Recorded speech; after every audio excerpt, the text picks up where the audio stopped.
ਸਤਿ ਸ਼੍ਰੀ ਅਕਾਲ ਭੈਣੋ ਤੇ ਭਰਾਵੋ, ਮੈਂ ਪਰਮਜੀਤ ਅੱਜ ਤੁਹਾਨੂੰ ਕੁਲਵੰਤ ਸਿੰਘ ਵਿਰਕ ਦੀ ਲਿਖੀ ਹੋਈ ਕਹਾਣੀ ਧਰਤੀ ਹੇਠਲਾ ਬੋਝ ਸੁਣਾਉਣ ਜਾ ਰਹੀ ਹਾਂ। ਟੱਠੀ ਖਾਰਾ ਪਿੰਡ ਅੰਮ੍ਰਿਤਸਰ ਤੋਂ ਨੇੜੇ ਹੀ ਸੀ, ਪੱਕੀ ਸੜਕ ਤੇ ਜਿਸ ਮੌਜ ਵਿੱਚ ਮਾਨ ਸਿੰਘ ਜਾ ਰਿਹਾ ਸੀ ਉਸ ਵਿੱਚ ਦੂਰ ਦੇ ਪਿੰਡ ਵੀ ਨੇੜੇ ਹੀ ਲੱਗਦੇ ਨੇ। ਇਸ ਲਈ ਭਾਵੇਂ ਸ਼ਾਮ ਹੋ ਰਹੀ ਸੀ ਤੇ ਟਾਂਗੇ ਦੇ ਥੱਕੇ ਹੋਏ ਘੋੜੇ ਦੀ ਟਾਪ ਵੀ ਮੱਠੀ ਹੋ ਰਹੀ ਸੀ, ਉਸ ਨੂੰ ਕੋਈ ਚਿੰਤਾ ਨਹੀਂ ਸੀ। ਮਾਨ ਸਿੰਘ ਛੁੱਟੀ 'ਤੇ ਆਇਆ ਇੱਕ ਫੌਜੀ ਸੀ। ਟੱਠੀ ਖਾਰਾ ਉਸ ਦੇ ਯਾਰ ਕਰਮ ਸਿੰਘ ਦਾ ਪਿੰਡ ਸੀ। ਜਿੰਨੀਆਂ ਗੂੜ੍ਹੀਆਂ ਯਾਰੀਆਂ ਫੌਜ ਵਿੱਚ ਲੱਗਦੀਆਂ ਕਿਤੇ ਹੋਰ ਨਹੀਂ ਲੱਗਦੀਆਂ। ਪਹਿਲਾਂ ਤਾਂ ਦੋਵੇਂ ਆਪਣੇ ਰੈਜੀਮੈਂਟ ਸੈਂਟਰ ਵਿੱਚ ਇਕੱਠੇ ਰਹੇ ਤੇ ਹੁਣ ਇੱਕ ਬਟਾਲੀਅਨ ਵਿੱਚ ਬਰਮਾ ਫਰੰਟ 'ਤੇ ਲੜ ਰਹੇ ਸਨ। ਕਰਮ ਸਿੰਘ ਪਹਿਲਾਂ ਦਾ ਭਰਤੀ ਸੀ ਤੇ ਹੁਣ ਹੌਲਦਾਰੀ ਕਰਦਾ ਸੀ, ਪਰ ਮਾਨ ਸਿੰਘ ਅਜੇ ਮਸਾਂ ਨਾਇਕੀ ਤੱਕ ਹੀ ਅਪੜਿਆ ਸੀ। ਕਰਮ ਸਿੰਘ ਬਾਰੇ ਇੱਕ ਖਾਸ ਗੱਲ ਸੀ ਕਿ ਉਸ ਦੀ ਜੀਭ ਵਿੱਚ ਬੜਾ ਰਸ ਸੀ। ਪਿੰਡ ਦੇ ਕਈ ਹੋਰ ਮੁੰਡੇ ਵੀ ਫੌਜ ਵਿੱਚ ਸਨ। ਜਦੋਂ ਉਹ ਪਿੰਡ ਛੁੱਟੀ 'ਤੇ ਆਉਂਦੇ ਤਾਂ ਬੰਦਿਆਂ ਨਾਲ ਉਹਨਾਂ ਦੀ ਗੱਲ ਵਾਹਿਗੁਰੂ ਜੀ ਕੀ ਫਤਿਹ ਤੋਂ ਅੱਗੇ ਨਹੀਂ ਤੁਰਦੀ, ਪਰ ਜਦੋਂ ਕਰਮ ਸਿੰਘ ਪਿੰਡ ਆਉਂਦਾ ਤਾਂ ਖੂਹ 'ਤੇ ਨਹਾਉਣ ਵਾਲਿਆਂ ਦੀਆਂ ਭੀੜਾਂ ਵੱਜ ਜਾਂਦੀਆਂ। ਸਿਆਲ ਦੀ ਅੱਧੀ ਰਾਤ ਲੋਕ ਠੰਡੀ ਹੋ ਰਹੀ ਦਾਣੇ ਭੁੰਨਣ ਵਾਲੀ ਭੱਠੀ ਦੇ ਸੇਕ ਦੇ ਆਸਰੇ ਬੈਠੇ ਕਰਮ ਸਿੰਘ ਦੀਆਂ ਗੱਲਾਂ ਸੁਣਦੇ ਰਹਿੰਦੇ। ਪਿੱਛੇ ਰੈਜੀਮੈਂਟ ਵਿੱਚ ਉਸ ਦੀ ਰਾਈਫਲ ਦਾ ਨਿਸ਼ਾਨਾ ਬੜਾ ਮਸ਼ਹੂਰ ਸੀ। ਨਿਸ਼ਾਨਾ ਮਾਰਨ ਦੇ ਮੁਕਾਬਲਿਆਂ ਵਿੱਚ ਉਸ ਦੀ ਗੋਲੀ ਨਿਸ਼ਾਨੇ ਵਿੱਚੋਂ ਠੀਕ ਇਸ ਤਰ੍ਹਾਂ ਨਿਕਲਦੀ ਜਿਵੇਂ ਆਪ ਫੜ ਕੇ ਲੰਘਾਈ ਗਈ ਹੋਵੇ। ਹੁਣ ਲੜਾਈ ਵਿੱਚ ਉਸ ਦੇ ਪੱਕੇ ਨਿਸ਼ਾਨੇ ਦੇ ਕਈ ਦੂਰ ਲੁਕੇ ਹੋਏ ਦਰਖਤਾਂ ਦੇ ਤਾਣ ਜਾਏ ਦਿਸਦੇ ਜਾਪਾਨੀ ਡੇਗੇ ਸਨ। ਇਸ ਤਰ੍ਹਾਂ ਉਹ ਜਾਪਾਨੀ ਨਿਸ਼ਾਨਚੀਆਂ ਦੀਆਂ ਗੋਲੀਆਂ ਨਾਲ ਮੇਰੇ ਆਪਣੇ ਆਦਮੀਆਂ ਦੇ ਬਦਲੇ ਚੁਕਾਉਂਦਾ ਤੇ ਆਪਣੀਆਂ ਪਲਟਣ ਦਾ ਦਿਲ ਠੰਡਾ ਕਰਦਾ। ਜਿੱਥੇ ਮਸ਼ੀਨ ਗੰਨਾਂ ਦੀਆਂ ਗੋਲੀਆਂ ਦੀਆਂ ਵਾਛੜਾਂ ਨਿਸ਼ਫਲ ਜਾਂਦੀਆਂ, ਉੱਥੇ ਕਰਮ ਸਿੰਘ ਦੀ ਗੋਲੀ ਕੰਮ ਸਵਾਰ ਦਿੰਦੀ ਸੀ। ਭਾਵੇਂ ਹੁਣ ਕਰਮ ਸਿੰਘ ਦੇ ਹੱਡ ਕੁਝ ਪੁਰਾਣੇ ਹੁੰਦੇ ਜਾਂਦੇ ਸਨ, ਪਰ ਜਦੋਂ ਜਿਮਨਾਸਟਿਕ ਤੇ ਡੰਡਿਆਂ ਦੀਆਂ ਖੇਡਾਂ ਕਰਦਾ ਤਾਂ ਵੇਖਣ ਵਾਲਿਆਂ ਨੂੰ ਇਸ ਤਰ੍ਹਾਂ ਲੱਗਦਾ ਜਿਵੇਂ ਉਹਨੂੰ ਕੋਈ ਭੂਤ ਚਿੰਬੜ ਗਿਆ ਹੋਵੇ। ਇੱਥੇ ਲੜਾਈ ਵਿੱਚ ਖੈਰ ਸਭ ਕੁਝ ਬੰਦ ਸੀ। ਹੋਰ ਵੀ ਬਹੁਤ ਕੁਝ ਬੰਦ ਸੀ। ਕਦੀ ਕੱਸੀਆਂ ਹੋਈਆਂ ਵਰਦੀਆਂ ਪਾ ਕੇ ਬੈਂਡ ਨਾਲ ਪਰੇਡ ਨਹੀਂ ਸੀ ਕੀਤੀ। ਕੋਈ ਬਾਜ਼ਾਰ ਨੇੜੇ ਨਹੀਂ ਸੀ ਜਿੱਥੇ ਮੁਫਤੀ ਪਾ ਕੇ ਕੋਈ ਜਾ ਸਕੇ। ਕਦੇ ਕੋਈ ਪਿੰਡ ਦਾ ਬੰਦਾ, ਕੋਈ ਇਲਾਕੇ ਦਾ ਬੰਦਾ, ਕੋਈ ਨਹੀਂ ਸੀ ਮਿਲਿਆ। ਇਸ ਕਰਕੇ ਜਦੋਂ ਮਾਨ ਸਿੰਘ ਦੀ ਛੁੱਟੀ ਦੀ ਵਾਰੀ ਆਈ ਤਾਂ ਕਰਮ ਸਿੰਘ ਬੜਾ ਹੀ ਔਖਾ ਹੋਇਆ। ਜੇ ਉਹਨੂੰ ਵੀ ਛੁੱਟੀ ਮਿਲ ਜਾਂਦੀ ਤਾਂ ਦੋਵੇਂ ਇਕੱਠੇ ਛੁੱਟੀਆਂ ਗੁਜ਼ਾਰਦੇ ਤੇ ਫਿਰ ਇਕੱਠੇ ਹੀ ਮੁੜ ਆਉਂਦੇ। ਅੰਮ੍ਰਿਤਸਰੋਂ ਚੂੜਖਾਨਾ ਕਿਹੜਾ ਦੂਰ ਸੀ। 50 ਕੋਥਾਂ ਦੀ ਵਿੱਥ ਨਹੀਂ ਸੀ। ਭਾਵੇਂ ਪਹਿਲੇ ਨੂੰ ਮਾਝਾ ਤੇ ਦੂਜੇ ਨੂੰ ਬਾਹਰ ਆਖਦੇ ਸਨ। ਭਾਵੇਂ ਪਹਿਲਾਂ ਮੁੱਢ ਕਦੀਮੀਆਂ ਤੋਂ ਵਸਿਆ ਹੋਇਆ ਸੀ ਤੇ ਦੂਸਰੇ ਨੂੰ ਚੰਗੀ ਤਰ੍ਹਾਂ ਜੰਮ ਕੇ ਵਸਿਆ ਅਜੇ ਥੋੜ੍ਹਾ ਹੀ ਚਿਰ ਹੋਇਆ ਸੀ, ਪਰ ਛੁੱਟੀ ਇਹਨਾਂ ਦਿਨ ਵਿੱਚ ਬੜੀ ਔਖੀ ਮਿਲਦੀ ਸੀ। ਕਦੀ ਕਿਸੇ ਨੂੰ, ਜਿਸ ਤਰ੍ਹਾਂ ਲੜਾਈ ਵਿੱਚ ਬਹਾਦਰੀ ਦੇ ਤਗਮੇ ਵੀ ਕਦੀ ਕਿਸੇ ਨੂੰ ਹੀ ਮਿਲਦੇ ਸਨ। ਤੇ ਜਦੋਂ ਮਾਨ ਸਿੰਘ ਪਿਛਾਂਹ ਨੂੰ ਆਉਂਦੇ ਫੌਜੀ ਟਰੱਕ ਵਿੱਚ ਬੈਠਣ ਲੱਗਾ ਤੇ ਕਰਮ ਸਿੰਘ ਨੇ ਕਿਹਾ, ਸਾਡੇ ਘਰ ਵੀ ਹੁੰਦਾ ਏ। ਮੇਰੇ ਕੋਲ ਆਏ ਨੂੰ ਤੈਨੂੰ ਉਹ ਵੇਖਣਗੇ ਤਾਂ ਅੱਧਾ ਮੇਲ ਉਹਨਾਂ ਦਾ ਹੋ ਜਾਏਗਾ, ਫਿਰ ਉਹਨਾਂ ਕੋਲੋਂ ਆਏ ਮੈਂ ਤੈਨੂੰ ਵੇਖਾਂਗਾ, ਤੇਰੇ ਕੋਲੋਂ ਉਹਨਾਂ ਦੀਆਂ ਗੱਲਾਂ ਬਾਤਾਂ ਸੁਣਾਂਗਾ ਤੇ ਅੱਧਾ ਮੇਲਾ ਵੀ ਹੋ ਜਾਏਗਾ। ਫਿਰ ਆਪਣੇ ਇਲਾਕੇ ਵਿੱਚ ਦਿਲਚਸਪੀ ਵਧਾਉਣ ਲਈ ਉਸਨੇ ਪੁੱਛਿਆ, ਗਿਆ ਕਦੀ ਉੱਧਰ? ਨਹੀਂ, ਅੰਮ੍ਰਿਤਸਰੋਂ ਵਿੱਚੋਂ ਹੀ ਲੰਘਿਆ, ਪਰਾਂ ਤਾਂ ਕਦੀ ਨਹੀਂ ਗਿਆ। ਉੱਥੇ ਬਹੁਤ ਗੁਰਦੁਆਰੇ ਹੈ, ਤਰਨ ਤਾਰਨ, ਖੰਡੂਰ ਸਾਹਿਬ, ਗੋਂਦਵਾਲ, ਸਾਰੀ ਥਾਈਂ ਮੱਥਾ ਟੇਕ ਆਈ ਤੇ ਨਾਲੇ ਸਾਡੇ ਘਰ ਵੀ ਹੋ ਆਈ। ਮੈਂ ਚਿੱਠੀ ਪਾ ਦਊਂ ਉਹਨਾਂ ਨੂੰ। ਤੇ ਇਸੇ ਕਰਕੇ ਆਪਣੀ ਛੁੱਟੀਆਂ ਮੁੱਕਣ ਦੇ ਨੇੜੇ ਅੱਜ ਉਹ ਟਾਂਗੇ 'ਤੇ ਚੜ੍ਹਿਆ ਕਰਮ ਸਿੰਘ ਦੇ ਪਿੰਡ ਜਾ ਰਿਹਾ ਸੀ। ਬਾਪੂ ਜੀ, ਮੈਂ ਮਾਨ ਸਿੰਘ ਹਾਂ, ਚੂੜਕਾਣਿਓ। ਉਹਨੇ ਕਰਮ ਸਿੰਘ ਦੇ ਘਰ ਦੀ ਡਿਉੜੀ ਵਿੱਚ ਬੈਠੇ ਹੋਏ ਬਾਬੇ ਨੂੰ ਹੱਥ ਜੋੜ ਕੇ ਕਿਹਾ, ਆਓ ਜੀ ਆਇਆਂ ਨੂੰ, ਆਓ ਬਹਿ ਜਾਓ। ਮਾਨ ਸਿੰਘ ਅੰਦਰ ਲੰਘ ਕੇ ਮੰਜੀ 'ਤੇ ਬਹਿ ਗਿਆ। ਉਸ ਦੇ ਆਉਣ ਕਰਕੇ ਬਾਬਾ ਕੁਝ ਔਖਾ ਲੱਗਦਾ ਸੀ। ਪਹਿਲਾਂ ਤਾਂ ਉਹ ਇੱਧਰ ਉੱਧਰ ਵੇਖ ਰਿਹਾ ਸੀ, ਫਿਰ ਉਸਨੇ ਚੁੱਪਚਾਪ ਨੀਵੀਂ ਪਾ ਲਈ। ਮਾਨ ਸਿੰਘ ਕਾਹਲੇ ਸੁਭਾਅ ਦਾ ਨਹੀਂ ਸੀ, ਪਰ ਆਪਣੀ ਇਸ ਤਰ੍ਹਾਂ ਦੀ ਆਓ ਭਗਤ 'ਤੇ ਉਹਨੂੰ ਬਹੁਤ ਹੈਰਾਨੀ ਹੋਈ। ਹੋ ਸਕਦਾ ਇਹ ਕੋਈ ਓਪਰਾ ਆਦਮੀ ਹੋਵੇ, ਉਹਨੇ ਸੋਚਿਆ। ਤੁਸੀਂ ਕਰਮ ਸਿੰਘ ਦੇ ਬਾਪ ਹੋ? ਉਸਨੇ ਚੰਗੇਰੀ ਮਿਲਣੀ ਦੀ ਮੰਗ ਕਰਦੇ ਹੋਏ ਕਿਹਾ। ਆਹੋ ਜੀ, ਇਹ ਉਹਦਾ ਹੀ ਘਰ ਹੈ। ਉਸ ਮੇਰੇ ਬਾਰੇ ਤੁਹਾਨੂੰ ਕੋਈ ਚਿੱਠੀ ਲਿਖੀ ਸੀ? ਹਾਂ, ਉਹ ਲਿਖਿਆ ਸੀ ਆਓਗੇ ਤੁਸੀਂ ਸਾਡੇ ਕੋਲ। ਤੇ ਬੁੱਢਾ ਉੱਠ ਕੇ ਵਿਹੜੇ ਵੱਲ ਨੂੰ ਤੁਰ ਪਿਆ।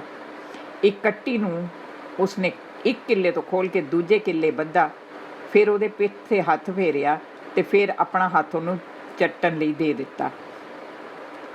ਫਿਰ ਅੰਦਰ ਜਾ ਕੇ ਮਾਨ ਸਿੰਘ ਦੇ ਆਉਣ ਦਾ ਪਤਾ ਦਿੱਤਾ ਤੇ ਚਾਹ ਲਿਆਉਣ ਲਈ ਆਖਿਆ। ਤੇ ਜਿਸ ਤਰ੍ਹਾਂ ਮੁੜ ਕੇ ਡਿਓੜੀ ਵਿੱਚ ਆਉਣ ਤੋਂ ਡਰਦਾ ਹੋਵੇ, ਉਹ ਫੇਰ ਵਿਹੜੇ ਵਿੱਚ ਬੱਧੀ ਹੋਈ ਘੋੜੀ ਵੱਲ ਕੋਲ ਚਲਾ ਗਿਆ।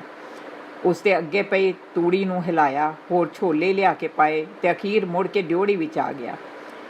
ਬਾਬਾ ਹੁਣ ਵਧੇਰੇ ਹੀ ਆਪਣੇ ਆਪ ਵਿੱਚ ਸੀ। ਉਹ ਮਾਨ ਸਿੰਘ ਵੱਲ ਕਦੀ ਦੇਖਦਾ ਤੇ ਕਦੀ ਸੱਜੇ ਖੱਬੇ ਝਾਕ ਰਿਹਾ ਸੀ। ਜਸਵੰਤ ਸਿੰਘ ਕਿੱਥੇ ਹੈ? ਮਾਨ ਸਿੰਘ ਨੂੰ ਪਤਾ ਸੀ ਕਰਮ ਸਿੰਘ ਦੇ ਨਿੱਕੇ ਭਰਾ ਦਾ ਨਾਂ ਜਸਵੰਤ ਸਿੰਘ ਹੈ। ਹੁਣੇ ਆ ਜਾਂਦਾ, ਚਰੀ ਦੀ ਗੱਡੀ ਲੈ ਕੇ ਗਿਆ। ਇੰਨੇ ਨੂੰ ਕਰਮ ਸਿੰਘ ਦੀ ਬੇਬੇ ਚਾਹ ਲੈ ਕੇ ਆ ਗਈ। ਬੇਬੇ ਜੀ ਸਤਿ ਸ਼੍ਰੀ ਅਕਾਲ। ਮਾਨ ਸਿੰਘ ਦੀਆਂ ਨੇ ਹੱਸਦੀਆਂ ਅੱਖਾਂ ਨਾਲ ਬੁੱਢੀ ਵੱਲ ਦੇਖਿਆ। ਬੁੱਢੀ ਦੇ ਹੋਠ ਕੁਝ ਕਹਿਣ ਲਈ ਫਰਕੇ, ਪਰ ਕੋਈ ਅੱਖਰ ਨਾ ਬਣ ਸਕਿਆ। ਮਾਨ ਸਿੰਘ ਨੇ ਚਾਹ ਵਾਲੀ ਗੜਵੀ ਤੇ ਕੌਲੀ ਉਹਦੇ ਹੱਥੋਂ ਫੜੀ ਤਾਂ ਉਹ ਵਾਪਸ ਚਲੀ ਗਈ। ਮਾਨ ਸਿੰਘ ਤਾਂ ਹੈਰਾਨ ਹੋ ਰਿਹਾ ਸੀ, ਇਹ ਮਝੈਲ ਕਿਸ ਤਰ੍ਹਾਂ ਦੇ ਆਦਮੀ ਨੇ। ਆਪਣੇ ਆਪ ਵਿੱਚ ਉਹ ਬਹੁਤ ਤੰਗ ਸੀ, ਪਰ ਹੁਣ ਇਹ ਘਰ ਆ ਕੇ ਵਾਪਸ ਥੋੜ੍ਹਾ ਜਾ ਸਕਦਾ ਸੀ। ਚਲੋ ਇੱਕ ਰਾਤ ਰਹਿ ਕੇ ਮੁੜ ਚੱਲਾਂਗੇ, ਉਹਨੇ ਫੈਸਲਾ ਕੀਤਾ। ਰਾਤ ਨੂੰ ਜਦੋਂ ਜਸਵੰਤ ਸਿੰਘ ਆਇਆ ਤਾਂ ਇਸ ਰੌਣਕ ਵਿੱਚ ਗੱਲਾਂ ਬਾਤਾਂ ਕੁਝ ਖੁੱਲੀਆਂ ਹੋਣ ਲੱਗ ਪਈਆਂ। ਬੜੀ ਮਸ਼ਹੂਰ ਹੋਈ ਇਹ ਕਰਮ ਸਿੰਘ ਦੀ ਗੋਲੀ ਉੱਥੇ ਬਰਮਾ ਦੀ ਲੜਾਈ ਵਿੱਚ। ਬਸ ਉਹਦੇ ਘੋੜਾ ਦਬਾਉਣ ਦੀ ਦੇਰ ਹੁੰਦੀ ਹੈ। ਅੱਖ ਦੇ ਫੁਰ ਵਿੱਚ ਇੱਕ ਜਾਪਾਨੀ ਹੇਠਾਂ ਲੇਟ ਜਾਂਦਾ ਹੈ। ਸਾਨੂੰ ਤਾਂ ਨਾਲ ਟੁਰਦਿਆਂ ਪਤਾ ਵੀ ਨਹੀਂ ਲੱਗਦਾ ਇਹ ਸਭ ਕਿੱਥੋਂ ਲੱਭ ਲੈਂਦਾ। ਮਾਨ ਸਿੰਘ ਇੱਥੇ ਰੁਕ ਗਿਆ, ਇਸ ਉਮੀਦ ਤੋਂ ਕਿ ਸਾਰੇ ਬਰਮਾ ਦੀ ਲੜਾਈ ਦੀਆਂ ਬਹੁਤ ਸਾਰੀਆਂ ਗੱਲਾਂ ਪੁੱਛਣਗੇ। ਗੱਲਾਂ ਨਾਲ ਉਹਦਾ ਅੰਦਰ ਭਰਿਆ ਪਿਆ ਸੀ, ਪਰ ਇੱਥੇ ਤਾਂ ਕੋਈ ਸੁਣਦਾ ਹੀ ਨਹੀਂ ਸੀ। ਕੁਝ ਚਿਰ ਇਸ ਤਰ੍ਹਾਂ ਹੀ ਸੁਣ ਰਹੀ। ਫਿਰ ਬੁੱਢੇ ਨੇ ਜਸਵੰਤ ਸਿੰਘ ਨੂੰ ਕਿਹਾ, ਆਪਣੀ ਵਾਰੀ ਕਦੋਂ ਹੈ ਪਾਣੀ ਦੀ? ਪਰਸੋਂ 3 ਵਜੇ ਲੱਗਣੀ ਸਵੇਰੇ। 3 ਵਜੇ ਦਾ ਨਾਂ ਸੁਣ ਕੇ ਮਾਨ ਸਿੰਘ ਨੇ ਫੇਰ ਗੱਲ ਛੇੜੀ। ਉਹ ਆਪਣੇ ਯਾਰ ਦੀਆਂ ਰੱਜ ਕੇ ਗੱਲਾਂ ਕਰਨਾ ਚਾਹੁੰਦਾ ਸੀ। ਹੋਰ ਗੱਲ ਤੇ ਗੱਲ, ਕਰਮ ਸਿੰਘ ਪਹਿਰ ਰਾਤ ਉੱਠਣ ਤੋਂ ਤਾਂ ਬਚ ਗਿਆ। ਫੌਜ ਵਿੱਚ ਸਵੇਰੇ ਉੱਠਣ ਦਾ ਬੜਾ ਹੀ ਆਲਸ ਹੈ ਉਹਨੂੰ, ਸਾਰਿਆਂ ਤੋਂ ਪਿੱਛੋਂ ਉੱਠਦਾ ਉੱਥੇ। ਇਸ ਨਾਲ ਵੀ ਕਿਸੇ ਦਾ ਉਤਸ਼ਾਹ ਨਾ ਜਾਗਿਆ। ਫਿਰ ਰੋਟੀ ਆਈ। ਉਹਨਾਂ ਕਾਫੀ ਉਚੇਚ ਕੀਤਾ ਹੋਇਆ ਸੀ। ਨਾਲ ਨਾਲ ਜਸਵੰਤ ਉਹਨੂੰ ਰੋਟੀ ਖਾਂਦੇ ਨੂੰ ਪੱਖਾ ਚੱਲ ਰਿਹਾ ਸੀ। ਉਸ ਦਾ ਇਹ ਖਿਆਲ ਕਿ ਉਹਦੇ ਵੱਲ ਕੋਈ ਧਿਆਨ ਨਹੀਂ ਦੇ ਰਿਹਾ ਦਿਲੋਂ ਨਿਕਲ ਗਿਆ। ਰੋਟੀ ਖਾਂਦਿਆਂ ਖਾਂਦਿਆਂ ਕਰਮ ਸਿੰਘ ਦਾ ਨਿੱਕਾ ਮੁੰਡਾ ਤੁਰਦਾ ਤੁਰਦਾ ਮਾਨ ਸਿੰਘ ਦੀ ਮੰਜੀ ਕੋਲ ਆ ਗਿਆ। ਜੇ ਉਹ ਹੋਰ ਕਿਸੇ ਨਾਲ ਕਰਮ ਸਿੰਘ ਦੀਆਂ ਗੱਲਾਂ ਨਹੀਂ ਸੀ ਕਰ ਸਕਦਾ, ਇਹ ਮੁੰਡੇ ਨਾਲ ਤਾਂ ਕਰ ਸਕਦਾ ਸੀ ਨਾ। ਮਾਨ ਸਿੰਘ ਨੇ ਉਸ ਨੂੰ ਕੁੱਛੜ ਚੁੱਕ ਲਿਆ। ਓਏ, ਆਪਣੇ ਬਾਪੂ ਕੋਲ ਚੱਲਣਾ? ਜਾਣਾ ਏ ਤਾਂ ਚੱਲ ਮੇਰੇ ਨਾਲ, ਬੜਾ ਹੀ ਮੀਂਹ ਪੈਂਦਾ ਉੱਥੇ, ਪਾਣੀ ਵਿੱਚ ਤੁਰਿਆ ਫਿਰੀ। ਮਾਨ ਸਿੰਘ ਦੀ ਇਹ ਗੱਲ ਬਾਪੂ ਨੂੰ ਸੂਲ ਵਾਂਗ ਚੁੱਭ ਗਈ। ਆ ਫੜ ਮੁੰਡੇ ਨੂੰ ਉੱਧਰ ਲੈ ਜਾ, ਰੋਟੀ ਤਾਂ ਖਾਣ ਦਿਆ ਕਰੋ ਆਰਾਮ ਨਾਲ, ਬਾਪੂ ਨੇ ਤੇਜ਼ ਹੋ ਕੇ ਕਿਹਾ ਤੇ ਬੇਬੇ ਨੇ ਆ ਕੇ ਮੁੰਡਾ ਚੁੱਕ ਕੇ ਅੰਦਰ ਲੈ ਗਈ। ਹੁਣ ਤੇ ਘਰ ਦੀ ਹਵਾ ਵਿੱਚ ਮਾਨ ਸਿੰਘ ਨੂੰ ਸਾਹ ਲੈਣਾ ਔਖਾ ਹੋ ਰਿਹਾ ਸੀ। ਇੱਧਰ ਦਾ ਪੈਂਡਾ ਮੁਕਾ ਕੇ ਉਹ ਜਲਦੀ ਜਲਦੀ ਆਪਣੇ ਘਰ ਨੂੰ ਮੁੜਨਾ ਚਾਹੁੰਦਾ ਸੀ। ਉਹ ਆਪਣੇ ਅਗਲੇ ਦਿਨ ਦੇ ਚੱਕਰ ਬਾਰੇ ਗੱਲ ਆਰੰਭ ਕੀਤੀ। ਇੱਥੋਂ ਤਰਨ ਤਾਰਨ ਕਿੰਨਾ ਏ? 4 ਕੋ ਪੈਂਦਾ ਹੈ। ਟਾਂਗਾ ਮਿਲ ਜਾਂਦਾ ਹੋਏਗਾ ਸਵੇਰੇ ਸਵੇਰੇ। ਉਹ ਟਾਂਗਿਆਂ ਟੁੰਗਿਆਂ ਦੀ ਫਿਕਰ ਨਾ ਕਰ, ਜਸਵੰਤ ਨੂੰ ਤੇਰੇ ਨਾਲ ਘੱਲ ਦੇਵਾਂਗੇ, ਦੋਨੋਂ ਭਰਾ ਇਕੱਠੇ ਹੀ ਮੱਥਾ ਟੇਕ ਆਈਓ। ਇਸ ਗੱਲ ਤੇ ਮਾਨ ਸਿੰਘ ਰਾਜ਼ੀ ਸੀ। ਜਸਵੰਤ ਇੰਨਾ ਵੀ ਘੁੱਟਿਆ ਹੋਇਆ ਬੰਦਾ ਨਹੀਂ ਸੀ, ਪਰ ਮਾਨ ਸਿੰਘ ਦੇ ਨਾਲ ਟੁਰਦਿਆਂ ਟੁਰਦਿਆਂ ਉਹ ਵੀ ਕੁਝ ਘੁੱਟਿਆ ਹੀ ਗਿਆ। ਜਿਹੜੇ ਜਾਣੂ ਬੰਦੇ ਰਾਹ ਵਿੱਚ ਉਹਨੂੰ ਮਿਲਦੇ, ਉਹਨਾਂ ਨੂੰ ਦੂਰੋਂ ਹੀ ਫਤਿਹ ਬੁਲਾ ਕੇ ਅਗਾਂਹ ਤੁਰ ਪੈਂਦਾ। ਭਾਵੇਂ ਮਾਨ ਸਿੰਘ ਦਾ ਜੀਅ ਕਰਦਾ ਸੀ ਉਹ ਆਪ ਖਲੋ ਕੇ ਲੋਕਾਂ ਨਾਲ ਗੱਲਾਂ ਬਾਤਾਂ ਕਰੇ। ਉਹਨੇ ਕਿਹੜਾ ਰੋਜ਼-ਰੋਜ਼ ਇਸ ਪਾਸੇ ਆਉਣਾ ਸੀ। ਕਰਮ ਸਿੰਘ ਨੇ ਤਾਂ ਬੜਾ ਹੀ ਜਸ ਕੱਟਿਆ ਫੌਜ ਵਿੱਚ, ਤੂੰ ਕਿਉਂ ਨਹੀਂ ਫੌਜ 'ਚ ਗਿਆ? ਮਾਨ ਸਿੰਘ ਨੇ ਫਿਰ ਕਰਮ ਸਿੰਘ ਨੂੰ ਅੱਗੇ ਲੈ ਆਉਂਦਾ। ਜਸਵੰਤ ਇੱਕਦਮ ਇਕੱਠਾ ਹੋ ਗਿਆ, ਜਿਵੇਂ ਚੋਰੀ ਕਰਦਾ ਫੜਿਆ ਗਿਆ ਹੋਵੇ। ਕੁਝ ਠਹਿਰ ਕੇ ਉਹਨੇ ਕਿਹਾ, ਇੱਕ ਥੋੜ੍ਹਾ ਫੌਜ ਵਿੱਚ ਚਰੀਆਂ ਕਮਾਦ ਕਿੱਡੇ ਕਿੱਡੇ ਹੋ ਗਏ ਨੇ ਆਪਣੇ ਵੱਲ। ਇੱਕ ਚਰੀ ਦੀ ਪੈਲੀ ਕੋਲੋਂ ਲੰਘਦਿਆਂ ਜਸਵੰਤ ਨੇ ਗੱਲ ਚਲਾਈ। ਬੰਦੇ ਬੰਦੇ ਜਿੱਡੇ ਖੜੇ ਨੇ, ਪਰ ਉਸ ਦਾ ਦਿਲ ਉਸ ਗੱਲ ਵਿੱਚ ਨਹੀਂ ਸੀ। ਉਹ ਤੇ ਆਪਣੇ ਯਾਰ ਦੀਆਂ ਗੱਲਾਂ ਕਰਨਾ ਚਾਹੁੰਦਾ ਸੀ। ਪਿੰਡ ਮੁੜ ਕੇ ਮਾਨ ਸਿੰਘ ਪਿਛਾਂਹ ਜਾਣ ਦੀਆਂ ਸਲਾਹਾਂ ਵਿੱਚ ਸੀ। ਅੰਮ੍ਰਿਤਸਰੋਂ ਰਾਤ ਦੀ ਗੱਡੀ ਚੜ੍ਹ ਕੇ ਉਹ ਸਵੇਰੇ ਪਿੰਡ ਅੱਪੜ ਜਾਣਾ ਚਾਹੁੰਦਾ ਸੀ। ਭਾਵੇਂ ਆਪੋ ਆਪਣੀ ਥਾਈਂ ਸਾਰਿਆਂ ਨੇ ਉਸ ਲਈ ਕਾਫੀ ਉਚੇਚ ਕੀਤੀ ਸੀ, ਪਰ ਉਸ ਨੂੰ ਇਸ ਫੇਰੇ ਤੋਂ ਉਮੀਦ ਤੋਂ ਬਹੁਤ ਘੱਟ ਸਵਾਦ ਆਇਆ। ਇਸ ਵੇਲੇ ਵੀ ਅੰਦਰ ਉਸ ਲਈ ਚਾਹ ਤਿਆਰ ਹੋ ਰਹੀ ਸੀ। ਡਿਓੜੀ ਵਿੱਚ ਇਕੱਲਾ ਹੀ ਬੈਠਾ ਸੀ। ਸਾਹਮਣੇ ਗਲੀ ਵਿੱਚ ਝੋਲਾ ਗਲ ਵਿੱਚ ਲਟਕਾਈ ਇੱਕ ਡਾਕੀਆ ਤੁਰਿਆ ਆਉਂਦਾ ਸੀ। ਪਹਿਲਾਂ ਤਾਂ ਉਹਨੂੰ ਇਸ ਤਰ੍ਹਾਂ ਲੱਗਿਆ ਕਿ ਜਿਵੇਂ ਤੁਰਦਾ ਤੁਰਦਾ ਅੱਗੇ ਲੰਘ ਜਾਏਗਾ, ਪਰ ਫਿਰ ਉਹ ਡਿਓੜੀ ਵਿੱਚ ਆ ਕੇ ਮੰਜੀ 'ਤੇ ਬਹਿ ਗਿਆ। ਕੀ ਲਿਆਇਓ? ਉਹ ਲਿਆਉਣਾ ਕੀ ਆ, ਵਿਚਾਰੇ ਕਰਮ ਸਿੰਘ ਦੀ ਪੈਨਸ਼ਨ ਆਈ ਹੈ। ਕਰਮ ਸਿੰਘ ਦੀ ਪੈਨਸ਼ਨ? ਮਾਰਿਆ ਗਿਆ ਕਰਮ ਸਿੰਘ? ਬਾਦਸ਼ਾਹ ਉਹ ਸਾਰਾ ਇਲਾਕਾ ਤਰਾਸ ਤਰਾਸ ਪਿਆ ਕਰਦਾ ਏ ਤੇ ਤੁਸੀਂ ਉਹਦੇ ਘਰ ਵਿੱਚ ਬੈਠੇ ਪੁੱਛਦੇ ਹੋ ਕਰਮ ਸਿੰਘ ਮਾਰਿਆ ਗਿਆ? ਚਿੱਠੀ ਆਇਆ ਤਾਂ ਅੱਜ 15 ਦਿਨ ਹੋ ਗਏ ਨੇ।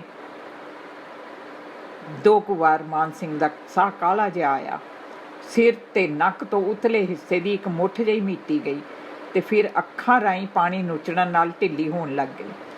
ਕਰਮ ਸਿੰਘ ਦਾ ਘਰ ਅੰਦਰ ਗਿਆ ਹੋਇਆ ਉਹਦਾ ਪਿਤਾ, ਉਹਦਾ ਨਿੱਕਾ ਜਿਹਾ ਮੁੰਡਾ ਉਹਨੂੰ ਰੋਣ ਦੇ ਵਿੱਚ ਮਦਦ ਦੇ ਰਹੇ ਸਨ।